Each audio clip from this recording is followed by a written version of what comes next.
Welcome to Nerdmageddon.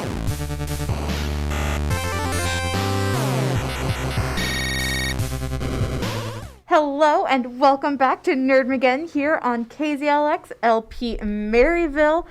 Good to be back. I am your host, Corey Herzog. With me I am token male, as always, Simon Clark. I am tired as all heck, Kenzie. And I'm Molly. I'm 98% sure that my glasses are foggy and or grime covered, but I literally just cleaned them, so I don't know how. Mood. And this is why I just go blind and don't wear my glasses. I have to put contacts in, otherwise I am like completely blind without glasses. See, I would, but I don't like how I look without glasses. Thus is the duality of man. Oh. Well, as Molly struggled with that, I have my own struggle with our first news story.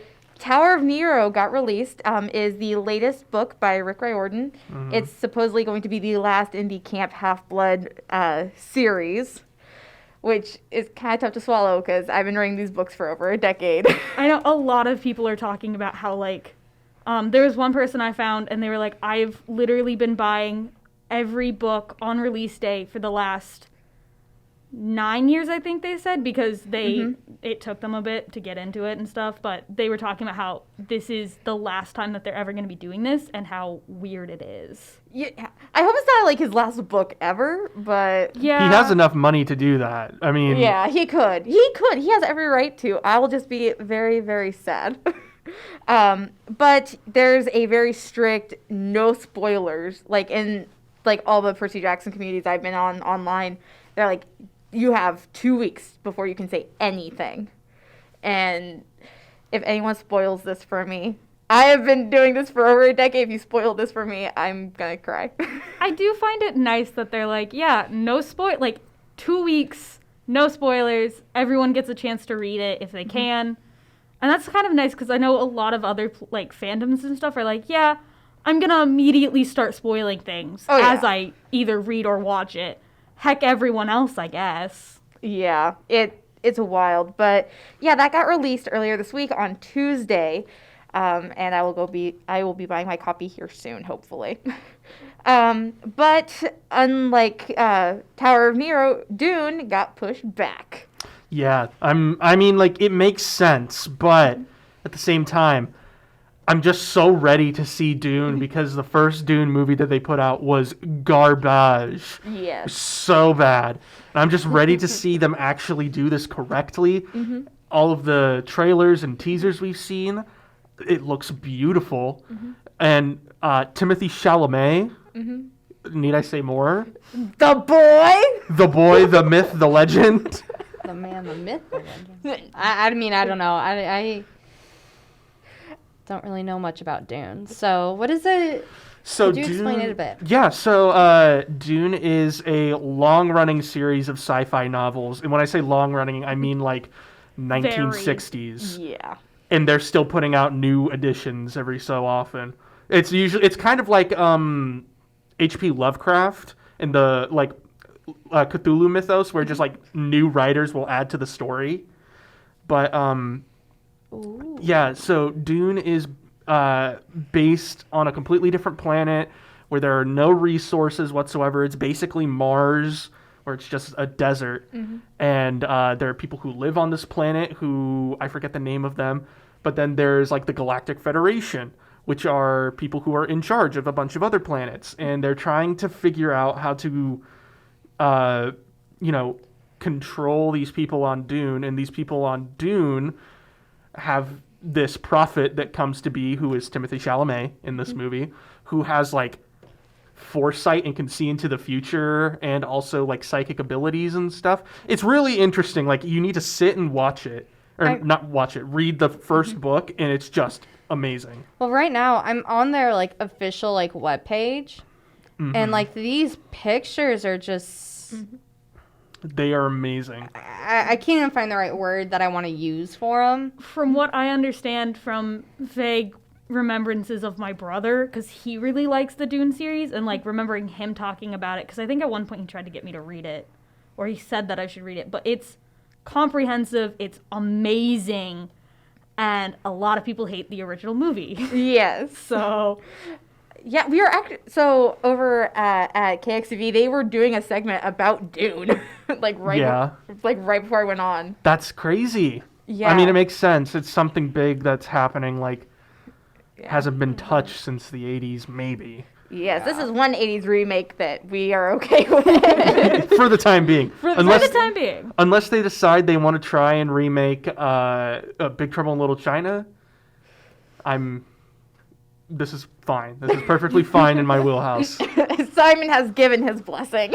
Yeah, Didn't you commend Yes. Big Trouble in Little China? Yep. Yes. But so I'm glad that they're at least pushing it back for a good reason. Yeah, it's mainly just they can't finish up the important scenes that they need because of COVID. So it makes sense. Also, they don't want their editors to work in close quarters.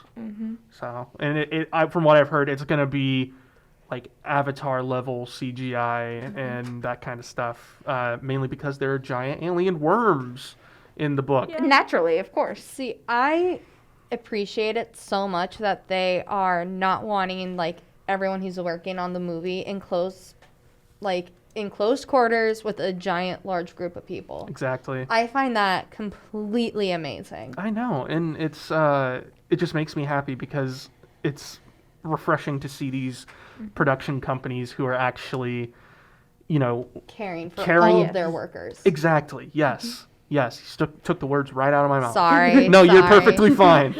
Yes. Well, speaking of remakes, I guess this is more of a reprise.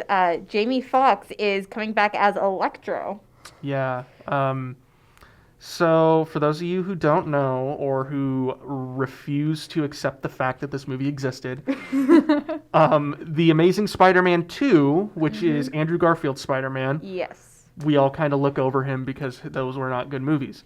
But in the second one, the main villain is Electro, which is a dude who is able to control electricity. That's basically it. The look that they gave Jamie Foxx was really cool. Like, his villain himself is really cool. It's very electrifying. Yeah, Yeah. that's the kind of the point. Yeah. You cannot roll your eyes at me, Corey. I mean, that's a pretty current pun, but okay. Can I finish this? We're working together tonight. Okay. Hey. So I was talking with our producer Ben Yes. about this, and he was actually the one who brought this up to me. And then I looked and saw it that it was being run on like Geek Tyrant and that kind of stuff. But he was talking to me about the implications of this because this is going to be in Tom Holland's third movie. Yes. So they're sparking some new ideas. Can I just finish the story? Ben, can you grab some duct tape just so Simon can finish? Grab the gaff tape from Will's office. Anyway, the implications of this move mean that we are going to get a live action Spider-Verse. Yes. Oh, yeah. So, or we could. It depends because either Marvel completely bought the rights to the character, or because of the Sony Marvel merger, they have decided to, make that something that can work. Yes. And with that, this news came out today. Doctor Strange will also be in the next Spider-Man movie. Yes. I wanted to get that in before Kinsey could make another pun. Wait, I wasn't gonna make another pun. It was your turn to make another pun. And I took the high ground. So Yeah, sure. So looking at all of the Marvel stuff that's being released, everything's kind of hinging on WandaVision. Yes. Because WandaVision is going to be what creates this multiverse. Because we saw in the trailer for it that there are multiple different versions of them going through. And then also on top of that, Doctor Strange 2 in the Multiverse of Madness literally has multiverse in the name. Yes. So that means that we're going to be getting the other universes where, Iron Man died before Avengers or, stuff like that. And it's going to be insane, which exciting, but also terrifying because if they bite off a chunk that's too much for them to chew, it's going to be bad. And It how will not much be. trauma are they going to put Peter Parker through if he has to go and see Iron Man who never met him? A lot. A lot. Oh no! Why would you do that to me? Because pain is fun. Fun fact, though, this is going to be the first year since 2009 that an MCU film has not come out. Right. Which is terrifying, impressive, and terrifying. I think they're going to make up for it in the fact that they have all these other shows on Disney Plus coming out. So that's how they're going to be like, well, technically. But it is the first one without a cinematic release. Yeah. Which is insane that they've been running that long. Yeah. Absolutely. I remember going and seeing Iron Man in the movie theaters when I was like 9. Same. I was never a big Iron Man fan. I don't think I saw Iron Man in theaters. I remember watching it. I just don't think I saw it in theaters. My dad took me and made sure I would watch every single Marvel movie, and I'm very thankful for it. The only one I actually remember going to see in theaters, and I know this is not the only one I saw in theaters, the only one I can remember, the first one being, was the Avengers movie. Because I also remember having like a marathon leading up to it. But I don't know, that's the only one I can remember. The simpler times when the marathon was literally just like 3 movies and not 50. Yeah. Yes. Yeah. That's a big one. My God. Yeah, just imagine sitting through 5 3-hour movies for one part of the entire marathon. Yes. God. Well, speaking of marathoning, a lot of people are going to be marathoning Inuyasha because the sequel just came out. Yes. So it actually, I think it's airing on a weekly basis because the article I found was like a recap of episode 1 and it seems to not talk about any of the other episodes. Mm-hmm. But I might be wrong. So the sequel is called Yashitami, Princess Half Demon. Mm-hmm. And the first episode does introduce the new cast, but it actually focuses more on 6 months after the original series ended. So it's 10 years before the sequel. Okay. And that's mainly just to like talk about how they got to where they are and what happened to like Inuyasha and Kagome before the now. Yes. So this series is actually about their daughter. Yes. So that ship has sailed, friends. It's canon. I mean, it was canon at the very end. So wait, is this daughter like a half demon? So technically, like, She's a quarter demon. Yeah, quarter demon. What's the point at that point? Like, are there gonna be any actual like powers? I mean, I would assume so. I'm just interested to see like what dog traits they gave her because Inuyasha is a dog demon. Yeah. So for him, Kagome could order him to do something and he would have to do it. So like, No. Like sit, stay. No, that was because he had the necklace. obedience beads around his Right. neck. And so she was like, I can command you to do things like drop out of a tree from 10 feet and like literally create a crater in the ground and it's fine. Yeah.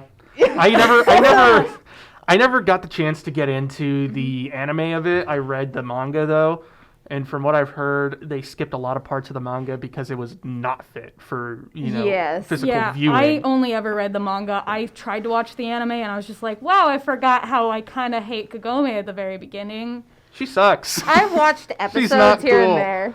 She's not cool in the beginning. No. But I love the first villainess. She was creepy. Yeah. But so the first episode does have, I think it's Kikyo, Inuyasha's old lover back, which I know a lot of people were just like, really? We thought you were gone. Mm-hmm. Yeah. So, where can people go to watch this, Molly?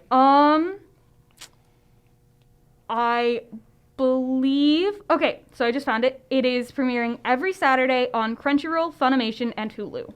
So if you have any sort of account on any of those 3 things, you should be able to watch it. I don't know about subbed or dubbed, depending on what you like, but it is on those 3 platforms. Yes. Can't speak. And we don't judge between sub and dub. No.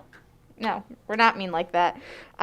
And speaking of things coming out, the trailer for The Witches just dropped. Yeah. I remember watching the original Witches movie and it terrifying me. Roald Dahl has something real good going. Every single book that I've read by him is just legitimately terrifying. I read this book in 4th grade and had to do like a scene from it, and I was the head witch. Oh. And I just remember reading it and being very like vaguely like, oh my god, I can't believe this is happening. Yeah. But the way that it looks and the trailer that dropped is just, it's colorful, it's vibrant, and I think it's exactly what Roald Dahl had in mind. Yes. Because with the original Witches movie from like the early 90s, everything just kind of felt muted, and it felt like it was like a 90s movie. Not even just that. It wasn't because of the poor filming quality. They could have easily, had better lighting and, color grading, that kind of stuff. But like the set pieces and everything were just The like makeup. yeah, Oh, sorry. neutral I'm like, tones most of the way through. Like lots of beige, lots of like when it came to like the vibrant colors that the head witch was supposed to wear, it was like there was like a layer of dust or gray over it at all times.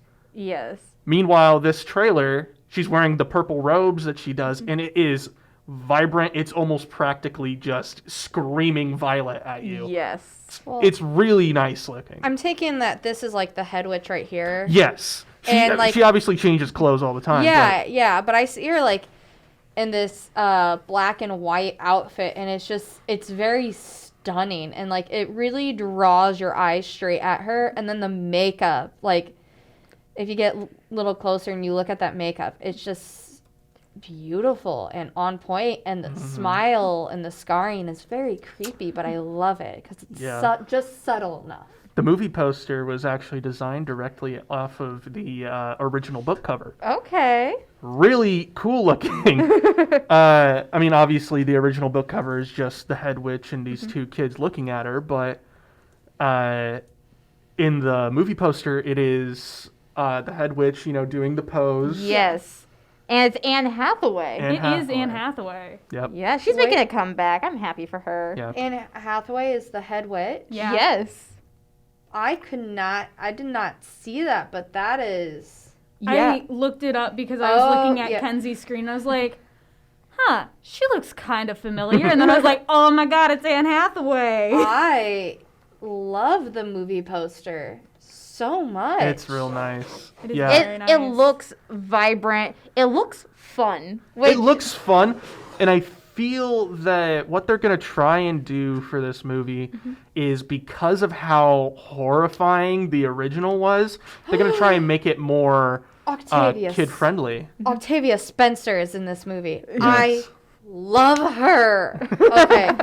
Okay. Kenzie's having a moment, I guys. am having a moment. Like, I love Anne Hathaway and I love Octavia Spencer. And when this movie comes out, you will definitely most likely see me in the theaters trying to go see it. Yeah. Yeah. Is it coming out in theaters? Because I was seeing HBO Max. That's what I saw, too. yeah, Okay. HBO Max. Well, Yeah. as soon as it comes out, I'm going to try to find it and watch it, because two of my most all-time favorite actresses that I absolutely look up to is in this movie. Yeah, I'm excited to see where this goes. I've only ever seen so I was in competitive drama, right? And someone did I can't remember if it was a humorous interpretation or a dramatic interpretation. I think it was humorous, of the witches. Oh. Yeah. That's pretty easy to do. It's so over the top. It is. So it's probably I- a humorous interpretation. Yeah, in 4th grade, the only reason I was the head witch was because I could do the best Transylvanian accent, which is just like the V's instead of W's. Very nice. It literally, that's all it was. Interesting. Yes. Wouldn't that just be like Germanic? I mean, yeah. Technically, yes. I think technically they were from like Transylvania or something. I don't Yeah. remember. I mean, all scary, spooky things are from Transylvania. Yeah. So, All right. Well, speaking of spooky things, we are doing another episode of Monster of the Week this week. Simon looks... I've given him so much power. you do. You give me this power willingly is the thing. I know. You should have learned from last time. I should have. We're going to be emotionally scarred. It's fine. No, just I forgot. probably won't Emotionally sleep. scarred. But that will be coming up after the break. Thank you all for tuning in. Thank you guys for joining. And as always, You nerd it here first.